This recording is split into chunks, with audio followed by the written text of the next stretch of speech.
This episode is brought to you by Experian. Are you paying for subscriptions you don't use, but can't find the time or energy to cancel them? Experian could cancel unwanted subscriptions for you, saving you an average of $270 per year. And plenty of time.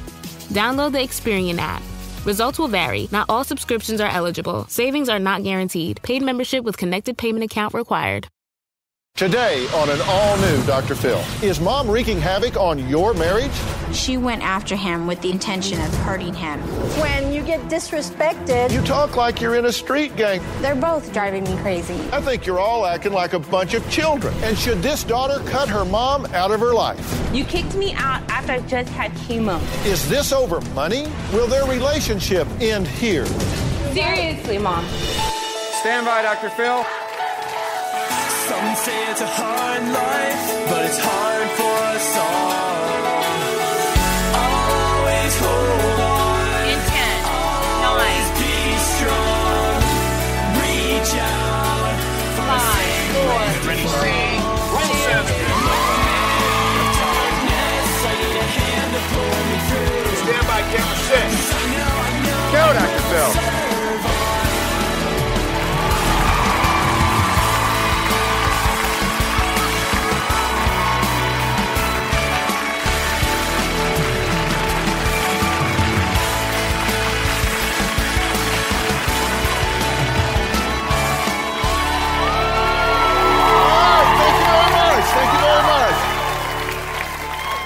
Okay, now, thank you. All right, now, if you have a family, and I know you do, then you don't want to miss today's show because we're talking about fights between in-laws and spouses or parents and their children that can destroy a marriage. Now, Jessica says she hoped that her family would love her husband as much as she says she does. Turns out her mother and most of her family say, not so much. In fact, they say they hate him. So today we're going to find out if this tug of war can stop. So let's have Jessica and her husband, Seth, can come out and sit right here. And the mothers, Irma and Laurie, can join me as well. Now, let's just get started. Last week, Seth called his mother-in-law and said all this fighting was her fault. Now, Irma is the mother-in-law for Seth, threatened that she'll never see her grandsons again. Then during a breakup, Jessica ran to her mother's house to get away. Seth followed her and, according to Irma, caused a drunken scene. Is this just a constant thing? It's at least once a week. I get attacked or I get ugly looks or name calls and just all kinds of stuff happens. And you did get attacked. Yeah. Take a look. Irma lunged at me, and it took her brother and Jessica to try to hold her back. She was waving her arms around, trying to hit him and grab him. She went after him with the intention of hurting him. I was holding my son, trying to put him in the car seat for us to leave. And while I was doing that, her mother was screaming profanity at me in Spanish. She was saying just about every bad name you could think of. There's really no telling if he would have dropped the baby. I couldn't believe what I was seeing. It really made my jaw drop. Her emotions were just off the charts. I'm not afraid to confront him, especially when he does disrespect me. I get so angry that I literally want to go over there and just slap him. Well, it gets worse. Seth and Irma say their worst confrontation was the day Jessica gave birth. Their war actually began, you were just in the delivery room getting ready to do this, right? It was about 30 minutes before I actually had my so son. you two get in a fight over her? You're on opposite sides of the bed? Yeah, so you're I was literally in the In the middle. middle. Well, let's take a look. Everything changed the day that I delivered my first son, Deacon. Before the delivery, Jessica and I had decided as a family that we wanted to be in the room together, just us, as Jessica was going into labor. And her mom started yelling at me from across the bed. You're such an who do you think you are? I don't really quite recall what I might have said to Seth. I had my parents on my right side of me and Seth on my left side of me, and they were yelling at each other, and I was like in intense labor. I was hyperventilating. They did have to give me an oxygen mask. The baby's heartbeat was going up. The doctor was worried that there was going to be complications because of the stress, and so at that point they asked her mother to leave the room. We felt like strangers out in the lobby, like we were just nobody. We didn't even feel like grandparents at that time. I do feel that Jessica's mom ruined the birth of my first son. Okay. Irma, you know, Dr. Phil, I see that, and the argument in the birthing room was when the doctor turned around and asked, because I was not in there arguing, the doctor asked who is going to be in the delivery room. And that's what he said. And Seth answered. And that's when he said, just me and Jessica, which really surprised me because I really thought that they were going to let me do this. We had already brought it up before. It's not your call. I know it's not my call, Dr. At that Phil. time, at that moment, what you need to do is make a 180 and leave the room. And you don't run your own agenda while your daughter is having a baby. Come on. Now, that is the ultimate of selfishness. I'm just telling you the truth. I'm telling you the truth, and I got a feeling all four of you are going to go home today mad at me, and that's okay, because I'm telling you, I think you're all acting like a bunch of children. I think you're all acting like a bunch of children. You've done a wonderful job raising this young woman, and nobody's saying that you haven't. I will continue to. She is my daughter. And She's your grown daughter. She's my grown daughter, and I will be... Who now has her own family. Right, but I will always be part of my grandchildren's life also. You know, for Seth to tell me that I'm not ever going to see them, you know, he's putting a lot of fire in there too. That's something I may have said out of anger, and I know I would never keep her from them. Well, then don't say it. That's a cheap shot. That is a cheap shot. It is emotional extortion to threaten your mother-in-law with your child, to say you will never see your grandchild again. That is a cheap shot. And it is something that she does not deserve. And what's more, your child doesn't deserve that. Extended family and grandmothers are very important. I just feel completely backed into a corner by the family because I've tried to be a part of the family. I've tried to get along with everybody. And it just seems like I'm an outcast and they just want to have the life with them. And it includes me. We're a family and we stick together. Okay, but now listen, you're not Beaver Cleaver in this thing. Never said I was. Okay, but I mean, you're not. When Seth and Jessica have a fight, she turns to her parents. Bad idea. And ends up going over to their house. So what happens? Let me tell you what happens when y'all do that. You go over and dump all the trash on your parents, and that's all they get. They're not there for the makeup. They're not there for the, I hope they're not. They're not there for all that good stuff at the end. There's more in-law trouble here. Seth's mom has a few opinions about Jessica's mom. We'll hear from her when we come back.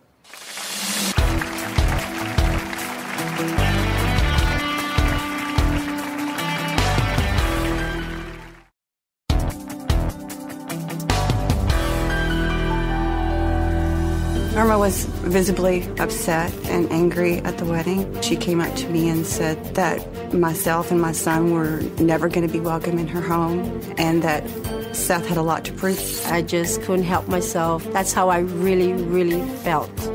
It was evil and manipulative. It was a real stab in the back. Jessica says she's caught between her mom and her husband and wants to know how to stop the family feud. I think she wants to know that. Is she truly a victim, or is she really part of this problem and agitating the situation? My parents have always been there for me, and then I met Seth. Jessica relies on her parents way too much. Every time something happens with my husband, I do go running back over there because that's my safety net. I feel like there's always going to be a competition between me and Jessica's mom if we don't resolve this. As long as she needs me, I'm going to be there. I get very torn between the middle of them. How do you choose between your parents who've raised you and done everything for you and the man that you're supposed to build the rest of your life with?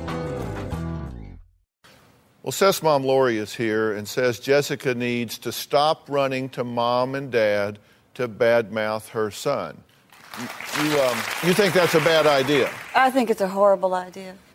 No, I was taught that when you get married, you leave your parents and you cleave to your spouse. But you do not stop being a mother to your children once they leave the home, which is your belief. You stop being a mother. Let him work out their own problems. And that is wrong, Laurie. I want to read I want to read a quote that you told us. You said Seth's mom is an idiot. Her philosophy is once kids are out of the house, they have their own lives and have to deal with their own problems.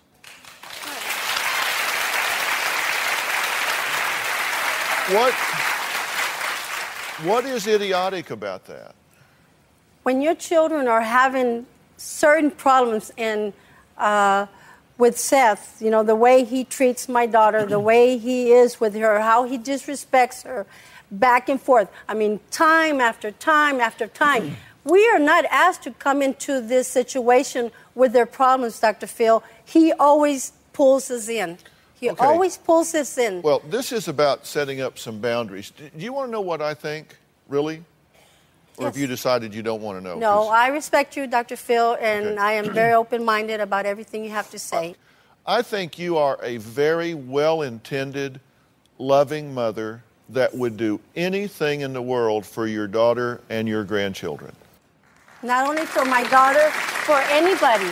You know, a friend, anybody. But here's the thing. You failed to make a jump. You failed to make a leap. You said in that tape a few minutes ago, she's my baby. Right.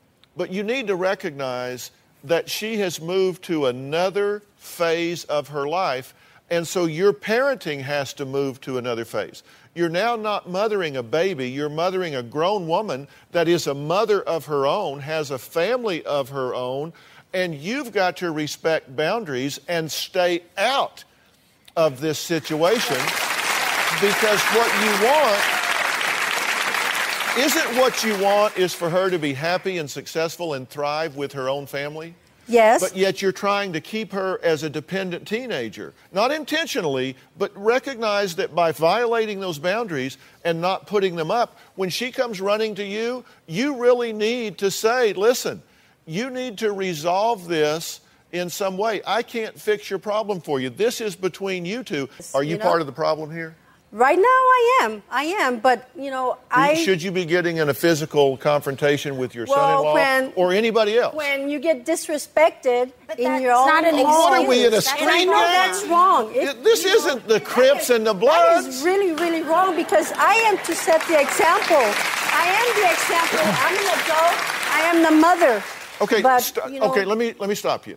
You just said, I'm to set the example. Yes. I'm the adult. I'm the mother. And you're saying that to justify No, I'm whooping not ass on your son-in-law? No, sir, but when he pushes you, right now he's very nice and calm and everything. There's a totally different side of Seth. Totally. Listen, I didn't just come in on a load of turnips, and I get that he can grow horns and become a problem. But there is no set of circumstances where you should be getting into a physical fight with him or anybody else. And I know that. You just said right now, well, when he disrespects you in your house, and that's an excuse. Seth says in the heat of battle, he has said some things that he wished he hadn't said that just weren't right. We're going to find out what the most hurtful thing he ever said to Jessica was.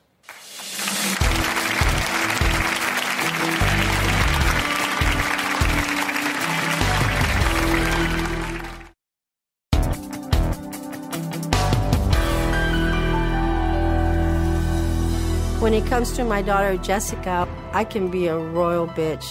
I'm very, very protective. And because of Seth's ups and downs, we continue to be concerned with Jessica and the boys. I would describe Irma as a very power-driven, controlling mother. If you go against Jessica's mother, it's like going against God. Well, Jessica says that her mother, Irma, and her husband, Seth, just despise each other. And most of their family feels the same way. In fact, her father told Jessica to divorce Seth just a few days ago. Now, Irma says she's tried to remain civil with Seth, and in a show of camaraderie, even cusses him out in Spanish so he doesn't understand all of the hurtful things that she's saying. Irma says she can't believe the name Seth calls Jessica or how lazy he is as a father and a husband. Let me just kind of go through a list of things I made about Seth. who you say shows one side here and another side other times. You cuss at Jessica in front of Irma. You've called her a bitch in front of her mother. The fight is mutual. When me and Jessica get into it, it gets heated. That's not an essay question. Hey, it gets heated. I'm not going to lie. That's not an essay question. It's not a yes. picnic. That's a yes or a no. You either have done that or Yes, you I have. Okay. You've called her the B word. Yes, I have. You said to Jessica, and I quote, according to Jessica's sister, who we'll talk to in a minute, "Who's going to want you with your stretch marks and scars?" Did you say that? Yes, I did. I'm gonna add to that. I love my wife very much.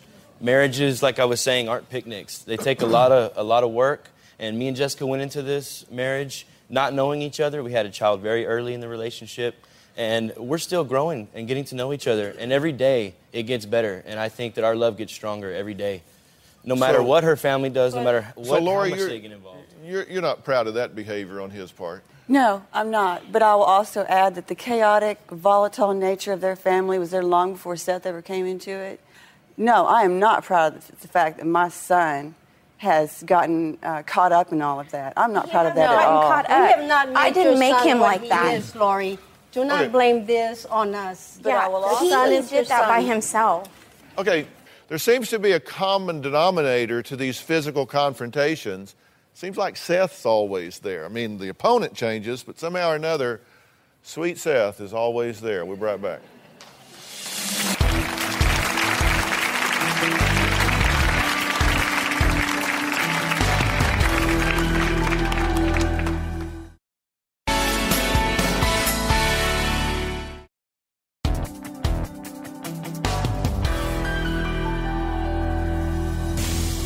I believe that Seth has a lot of maturing to do and a lot of things that he has to work on. He needs to love my daughter, respect her parents, and take care of your family before he will be my ideal son-in-law. Okay, Jessica's sister Laurie is on the phone. She says Seth is fake, manipulative, and a coward who tries to charm everybody. Says he's no longer welcome at their house because he got in a fight with her husband. So, Laurie, what'd you have to say? I just think, Dr. Phil, that a lot of the issues, I do agree, are really Jessica and Seth's issues, and they are both actually really guilty of bringing the family into their problems. What happened with your husband? I'm really not at liberty to speak about that because it's still under... Because Seth is pressing charges against him. Yeah, he attacked me in my towel when I was shaving in the restroom. With our 2-year-old right there. Okay, listen, just... Ed brought the my baby son in there to watch me get beat up by... He's an ex-prison That's guard. what your daughter told me. Most of the time, you have never been around, so No, I'm I even don't get caught up in that, I'm Irma. even surprised you're even here, Laurie. I think that they have taken... I have never seen you support your son in this, you know? I've never My mom seen is 100% supportive of my life. doing your own little life. Yeah, she is. I am really surprised that you're here. I believe that they've taken my civility and my respect for Irma as her mother, his mother-in-law, and Deacon and Dominic's grandmother as a sign of weakness, as a sign of I don't care, and that's not true. Let me just cut to the bottom line here, okay? This is your marriage. It seems like alcohol is involved a lot. So you're a father now. Just don't do that. You just have to recognize when I pour alcohol on a volatile situation, it's going to flame up. So come on. It doesn't take a... There's a pattern here. You need to stop doing that. You need to get out of their lives so far as an advice giver, a confidant, an interjector in this. Have a wonderful relationship with your daughter, but you have to grow up. It's like you're doing this the same way you did it when you were a teenager, and you need to put up some boundaries and recognize that if you've got problems with your husband, taking them to your mother, who is anything but objective. She's going to tell you She's going to side with you. She's not going to see things in you. She's going to really contaminate the situation because you engage her unfairly. You need to be mature enough to put up boundaries and keep the in-laws out of the relationship. If you get into a disagreement with your husband, resolve it with your husband. And I tell you what I'm going to do. I'm going to provide some resources to the two of you so you have an objective professional to go talk to if you get in problems. I understand. And you can't go running home every time you get in a fight. How many times have you run home during this marriage? I couldn't even tell you. If you don't want to be married, then don't. But if you're going to be married, then plug in and do it. But don't run home to mama every time you get your feelings hurt. Okay, next, unless they've run out the back door, we have another family here that pits mother versus daughter. One says the other's a drama queen, and she wants to cut her out of her life. The other says she's got the nerve to take all of her money. We'll be right back.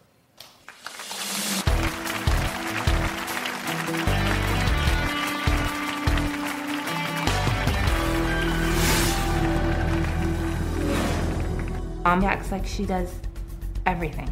Like, look at me, look at all I do for Andrea. Andrea has a sense of entitlement. She called me a selfish bitch. You're a monster. All she cares about is the money. I'm not even as important as her house. Closed captioning provided by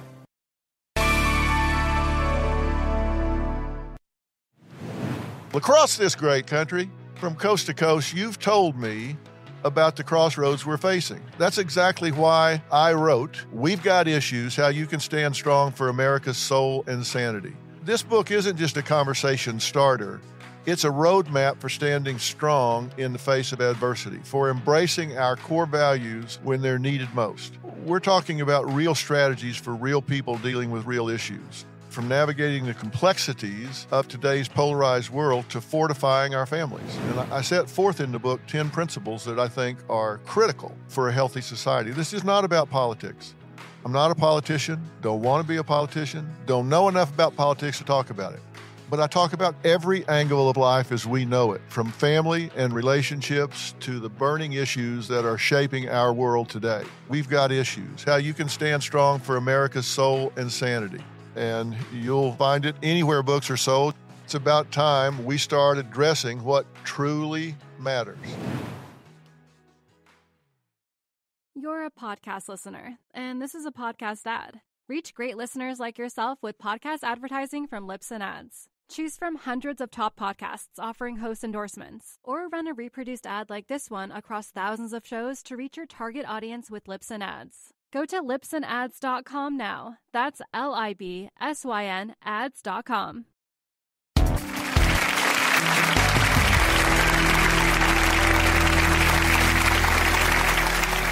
Andrea says her war with her mother, Vicki, started 3 months ago when Vicki gave her an ultimatum.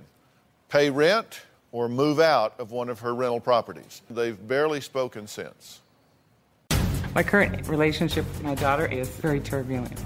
Andrea has a sense of entitlement. I feel justified that we didn't pay rent. We put a lot of work into that house. She exhausted my funds. I'm telling her that they need to pay rent, and she's always used medical stuff as an excuse. She had 2 heart attacks, and she was diagnosed with non-Hodgkin's lymphoma. I feel bad about all of that, but my mortgage company doesn't care. I gave them an ultimatum that they either needed to start paying rent or move. The fight was on. It wasn't like I said, let's figure out another way to make her more miserable. She called me a selfish bitch. Greedy. You're a lousy mother. You're a monster. Well, here's what her daughter Andrea wants you to know before you pick sides. I call my mom St. Vicki. She acts like she does everything. Like, look at me, look how perfect I am, and look at all I do for Andrea. My mom bought a home and we lived there. She didn't have a problem with us not paying rent. She knew we didn't have the money. She would tell us, don't worry about paying, you need the money, and then hold it over our heads like we're horrible people. My mom is very manipulative, very controlling. She just blows up. She'll scream and yell. She says, I'm a spoiled brat. I'm being a bitch. She's called me white trash. My mother made the ultimatum. I needed to move out or pay her rent. I'm upset at the timing. In December of 2007, I had a heart attack. I believe that my mom's caused a lot of my stress. I was diagnosed with cancer 4 months ago. It's like 6 years, and all of a sudden now you have to pay rent when you have cancer. We didn't have any money. I had $60 in my bank account. How could we give her rent? All she cares about is the money. I'm not even as important as her house. I'm grateful. I'm extremely grateful because she's given us a lot, but I felt really betrayed by her. She didn't realize how much I lose by having cancer, so I've lost my whole life. And she just doesn't even see how that hurt me. That was my home I lived in for almost 7 years, where I felt comfortable and safe. And she took all of that away. Okay, so what it sounds like, you picked a time when she was really having serious health problems. After 6 years, you chose that time to kick her out. What do you say about that? That's not the truth, and she knows that's not the truth. I've been telling her all along. She moved out a year ago. No, you kicked me out a year ago. Because you had a boyfriend and you're running around town with him. Mom, you know that's not even true. That is true, Andrea. So you kicked me out because you didn't like my lifestyle? Yes, and I told you exactly then I was not... The reason why you lived in that house with those grandkids was because of the kids. You know, it's like you had Melody, and that's what was started with. And then you decided to have another baby and bring him into the family. And we had a big argument that Christmas. So don't say that I just started. Because of you. We had an argument because of you. You didn't like the fact that I told Melody that she needed to behave. You said in your house, Melody should be able to do whatever she wants. No, that was the argument. The ending of the argument was you screaming and hollering at me saying, I've never been a mother. I've never been there for you. Have you really? And I told you to bring the car that I had been paying for that year and get out of that house. No, I get out of that house. I was giving you the car. That was that Christmas. So Simon was right there. So it was punitive. It's been told over and over. But it was punitive. You were saying, I don't like the choices you're making, so I don't want to support those choices. Okay. Were you at all sensitive to the fact that she had life-threatening illnesses? Yes, and I told her, that's why I told her they could move in the house with me. And they had talked about doing that a month before that. Simon was the one that told me that they weren't going to be able to afford to pay for insurance and that they would have to move in the house with me. Simon? Yeah, her house, unfortunately, would be great because it's huge, as you've seen. In her house, it's not kid-proof. It's never going to be kid-proof, and she wasn't going to make it kid-proof for us. What's your goal here? Dr. Phil, when this all started, I hoped that she would move in because of the cancer. I wanted to take care of her, and I was taking care of her. I'd been to the doctor visits. I mean, she can sit there and say, I've never been there. I mean, you know, I've been there for... You weren't there till I was 25 years old. You bought the house for my brother and I to move in. That house was supposed to be mine, Mom. Grandma was supposed to give it to me. That's what you guys decided. You guys had told me that since I was, 14 years old. That house that you're talking about that you were supposed to be given, was sold because of taxes. Grandma told you that on your deathbed, and she was never giving it to you. Did you forget the other part where she said, take care of Andrea? Did you forget the part she said, take care of your mother? Yeah, and I think I have. Okay. When we come back, we're going to find out what Simon has to say about this war. We'll be right back.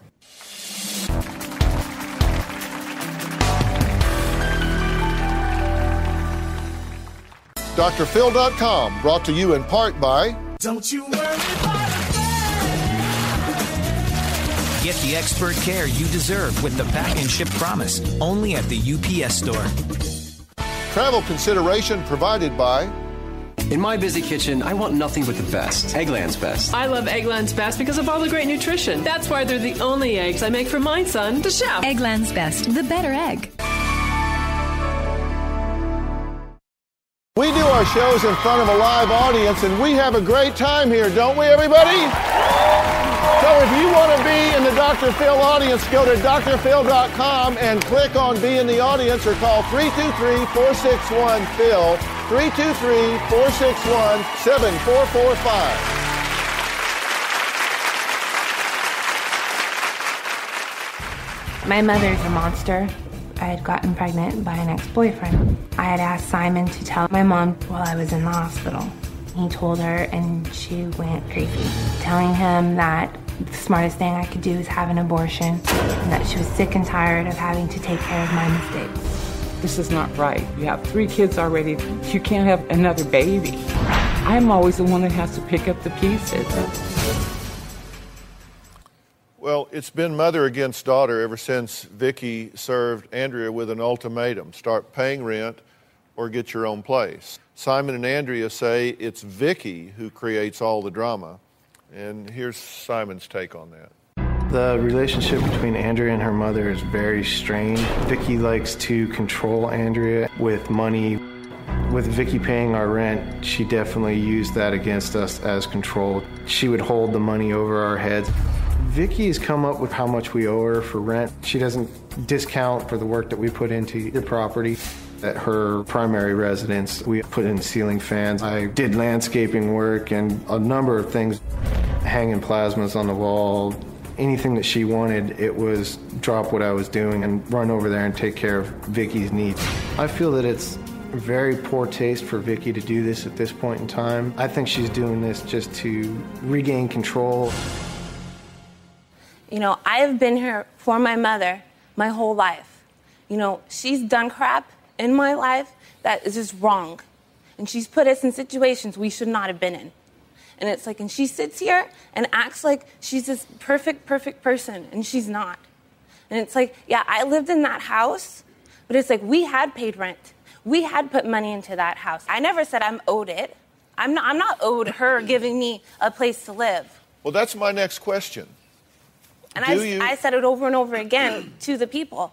Do you feel that she, because of your grandmother and what she said, do you feel that she owes it to you to make these houses or money or support available to you? No, I don't. Okay, well, so because that'll clear this up right fast. So you don't feel that she owes you anything monetarily? No, I don't. Okay, so where's the rub? She sits there, and it's like, if the reason why she kicked me out of the house is because the day that she told us that we needed to move out was a very bad day. I was very sick. I had just had chemo. I was coming down with a cold. And it's like, if anyone knows about chemo, you feel like crap. I had just lost my insurance, not even knowing how I'm going to be able to go to the doctors.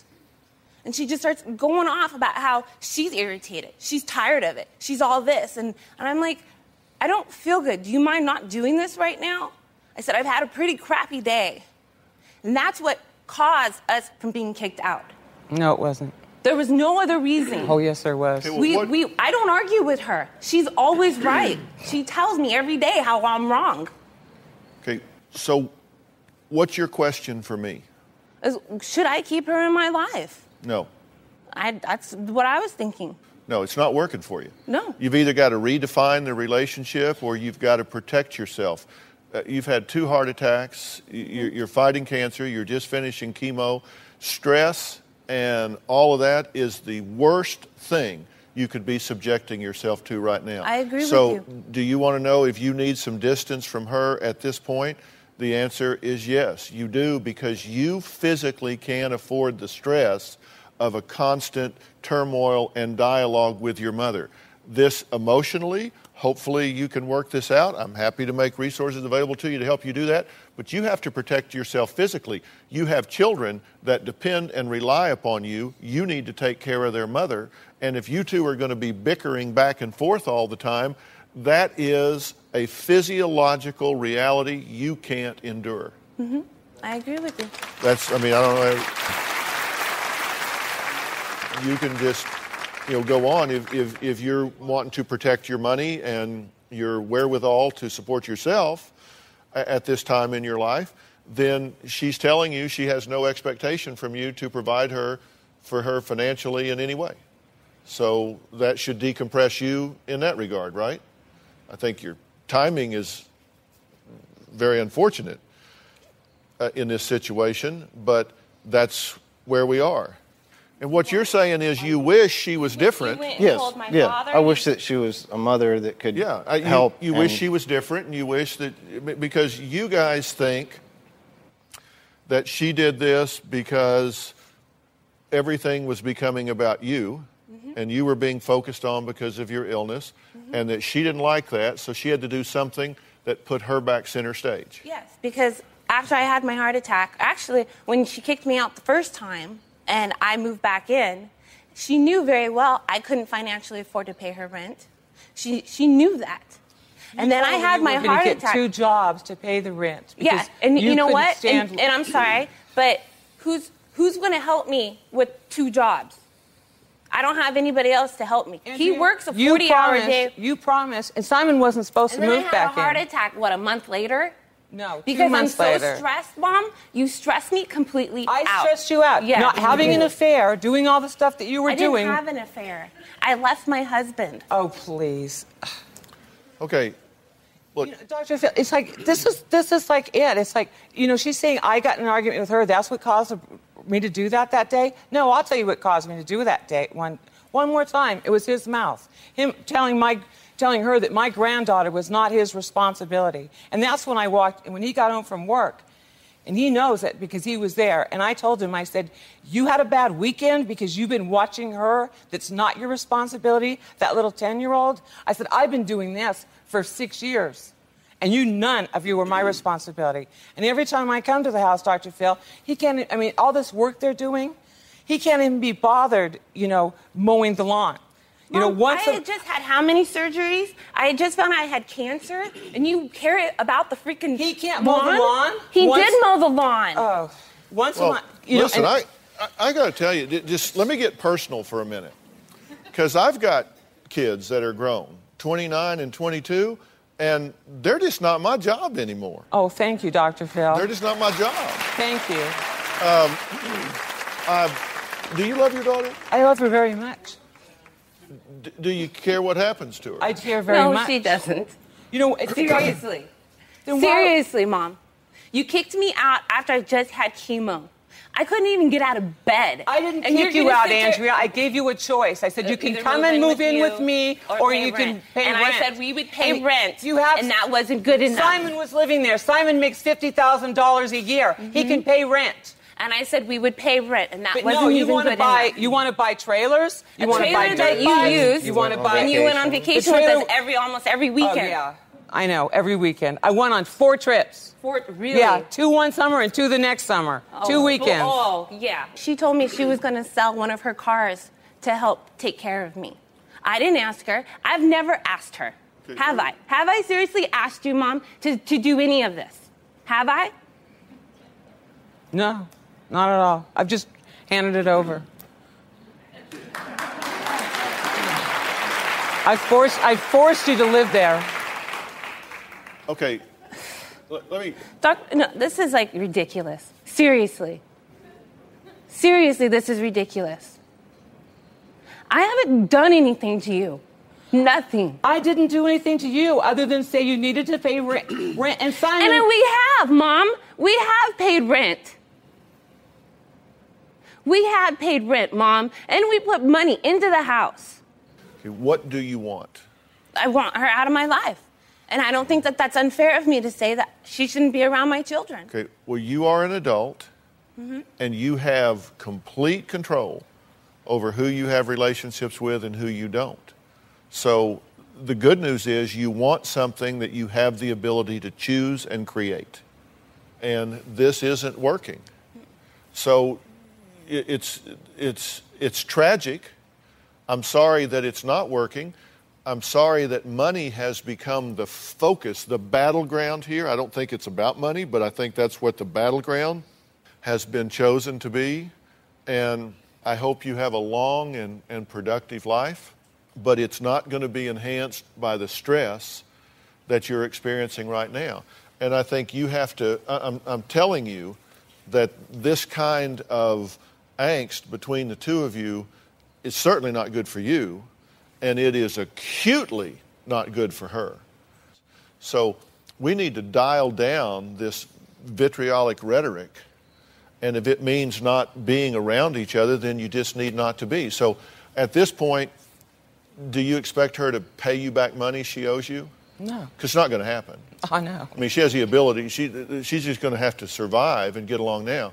So whatever money you've invested in your adult child is gone. I mean, hopefully you can be at peace about that. And you can stop the bleeding at this point. You don't have to pay any more money, right? Right. And that's what you want. Right. Okay? And you recognize that right now you can't have a relationship with her because you two just are so resentful towards each other that, and you know, one of you is going to die first and the other one is going to feel really stupid when it happens. Any special event Vicki has, it's Vicki's life. And part of us getting free rent was we had to kiss her butt. She wants to have Christmas, we have to be there for Christmas. She wants Thanksgiving, she plans it at the same time my parents plan theirs. My parents change it because Vicki wants to have hers. Well, okay, listen, this is so dysfunctional at so many levels. Okay, when we come back, we'll take a look at a poll we did on the drphil.com.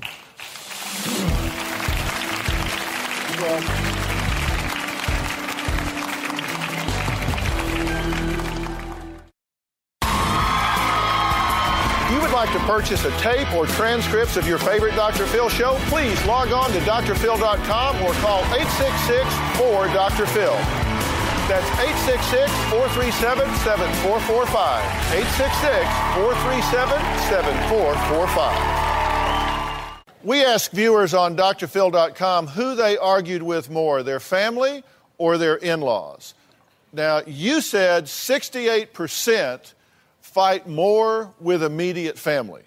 Now, with the holidays just ahead and money tight, are you starting to feel stressed about affording Christmas? Look, when you get inside a family, there are so many things that can contribute to the angst. Money is a problem. Time is a problem. There are so many things that can really create difficulties for you. If you're considering canceling Christmas, just saying, look, we just can't do it, too much stress, too much pressure, we're at each other's throats, there's just no money, go to drphil.com and tell me why, because we want to help during these difficult times. I want to thank everybody for being here, and remember, you only get one chance when you have a family.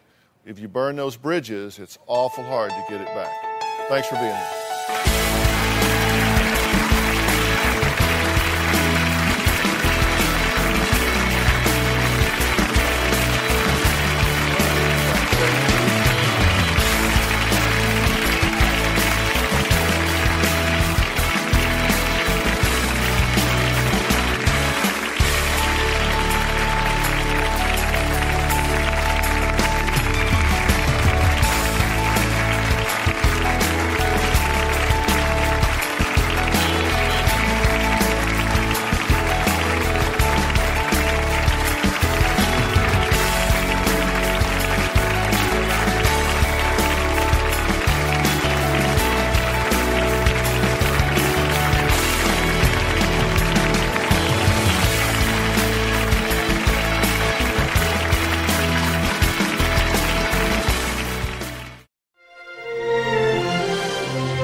Purchase a tape or transcripts of your favorite Dr. Phil show, please log on to drphil.com or call 866-4-DR-PHIL. That's 866-437-7445. 866-437-7445. We ask viewers on drphil.com who they argued with more, their family or their in-laws. Now, you said 68% fight more with immediate family. Now, with the holidays just ahead and money tight, are you starting to feel stressed about affording Christmas? Look, when you get inside a family, there are so many things that can contribute to the angst. Money is a problem. time is a problem. There are so many things that can really create difficulties for you. If you're considering canceling Christmas, just saying, look, we just can't do it, too much stress, too much pressure, we're at each other's throats, there's just no money, go to drphil.com and tell me why, because we want to help during these difficult times. I want to thank everybody for being here, and remember, you only get one chance when you have a family. If you burn those bridges, it's awful hard to get it back. Thanks for being here.